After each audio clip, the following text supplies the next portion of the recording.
सबसे पहले तो नमस्कार आप सबको। नक्षत्रा सीरीज में आपका स्वागत है और आज हम बात करने वाले हैं कृत्तिका नक्षत्र की। हमारी श्रृंखला में कृत्तिका तीसरा नक्षत्र है, पर कई विद्वान लोग इसको पहला नक्षत्र भी मानते हैं और मैं भी उनसे सहमत हूं। सबसे पहले बात करते हैं कृत्तिका नाम की। 6 देवियां हैं जो नक्षत्र लोक में निवास करती हैं, उन्हें कृत्तिकाएं कहा जाता है, तो वहां से इसका नाम पड़ा है। आगे कथा आएगी तो आपको पता चल जाएगा। सबसे पहले बात करते हैं डेटी की। डेटी कौन है? डेटी हैं हमारे अग्निदेव। तो ये रहे हमारे अग्निदेव। क्या क्या रिप्रेजेंट करते हैं? सबसे पहले तो प्योरिटी और पवित्रता, उसको ये रिप्रेजेंट करते हैं। शिव जी का वरदान है इन्हें कि ये हमेशा पवित्र रहेंगे। क्या अर्थ है?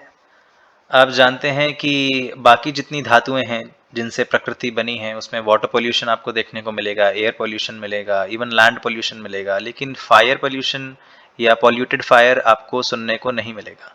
तो वहाँ पवित्रता, प्योरिटी आती है।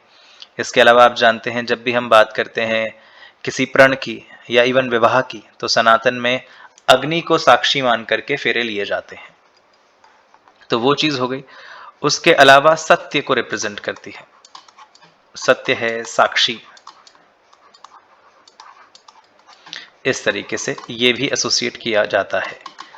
इसके अलावा रिप्रेजेंटेटिव भी हैं ये।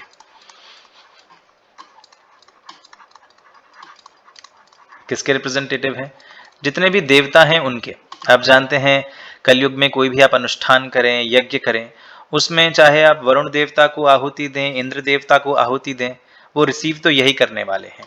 तो जितने भी देवता हैं उनका मुख कहा जाता है, इनको फेस कहा जाता है। तो आप इसे एसोसिएट करके देख सकते हैं। फेस, रिप्रेजेंटेटिव, ये कहां पर कनेक्ट हो रहे हैं। तो ये कुछ चीजें हैं जो अग्निदेव से जुड़ती हैं। इसके अलावा जो ये इनकी सवारी है वो रैम की है। रैम मतलब जंगली भेड़ कह सकते हैं, जंगली बकरा कह सकते हैं आप। बड़ा ही अग्रेसिव होता है ना, जो झुंड में भागते हैं बहुत सारे एक साथ, तो वो अग्रेशन यहाँ पर नजर आता है। आप जानते हैं एरीज जो साइन है उसका सिंबल भी यही है। कभी डिकोड करेंगे इसको भी, पर फिलहाल यहाँ क्यों एसोसिएट किया गया, वही जो एरीज साइन है वो भी फायरी साइन है। और इसके अलावा पहले के समय में इस जानवर की बलि भी दी जाती थी, तो मे बी उस कारण भी एसोसिएट किया गया होगा। तो यहाँ तक की बात है। इसके बाद एक कथा सुनाते हैं आपको जो कोर है इस नक्षत्र की। एक समय की बात है, अग्निदेव किसी अनुष्ठान में सप्तऋषियों की पत्नियों को देखते हैं, उन्हें मोह हो जाता है।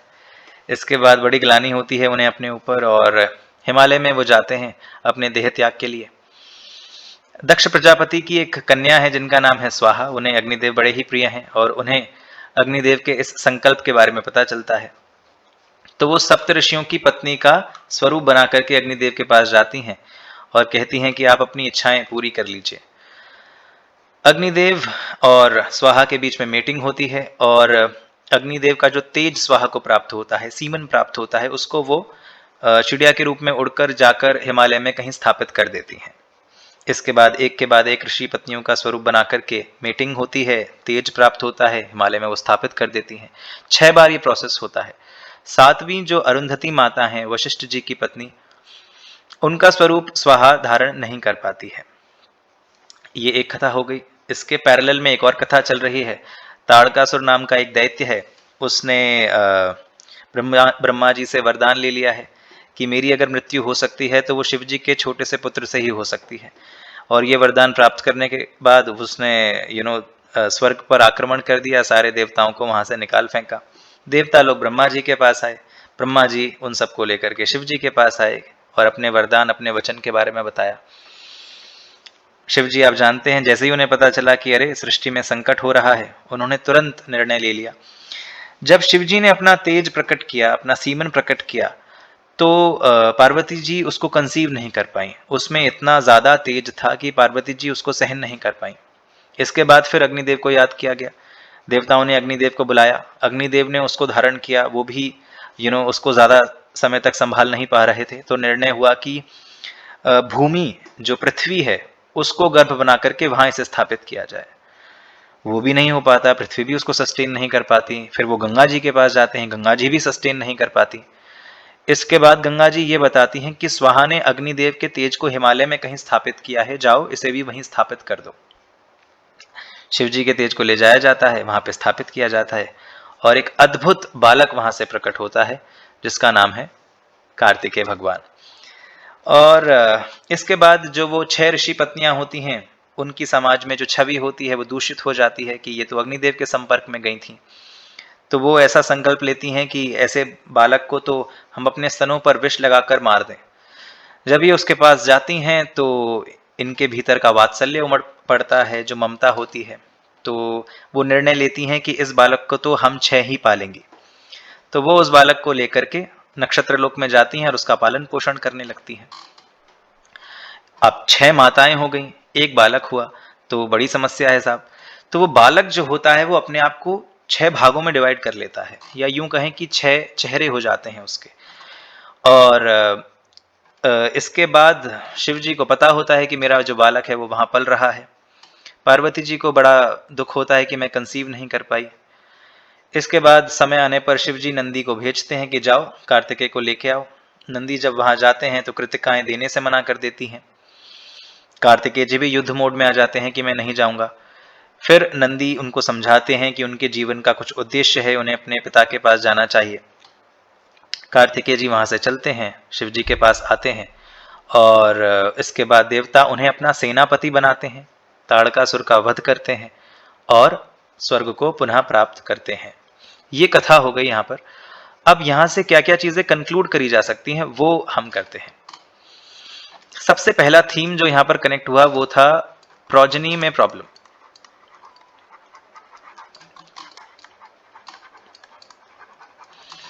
आप जानते हैं शिव जी का जो तेज था पार्वती जी धारण नहीं कर पाई, भूमि धारण नहीं कर पाई, गंगा भी धारण नहीं कर पाई। इसके अलावा एक अद्भुत तरीके से बालक प्रकट हुआ। इसे आप ऐसे जोड़ के देख सकते हैं कि आज के टाइम में साइंस टेक्नोलॉजी या अनयूजुअल वे में जो प्रोजनी होती है, जैसे अगर मैं इसे आईवीएफ से कनेक्ट करके देखूं तो सही होगा या गलत आप बता सकते हैं कमेंट्स सेक्शन में। तो वो चीज यहाँ पर कनेक्ट होती है। इसके अलावा ऑब्वियसली वॉर कनेक्ट होती है। भाई पहले तो जब नंदी कार्तिकेय को लेने आते हैं वहां वॉर सिचुएशन हो जाती है और उसके बाद तो ताड़कासुर और कार्तिकेय के बीच में युद्ध होता ही है, तो वो चीज आ जाती है। इसके बाद मैंने आपको बताया था जो वो 6 ऋषि थे, उन्होंने अपनी पत्नियों का त्याग कर दिया था इस वजह से कि वो दूषित हो गई हैं, वो अग्निदेव के संपर्क में गई थी। तो यहाँ पर जो थीम आ जाता है वो सेपरेशन का।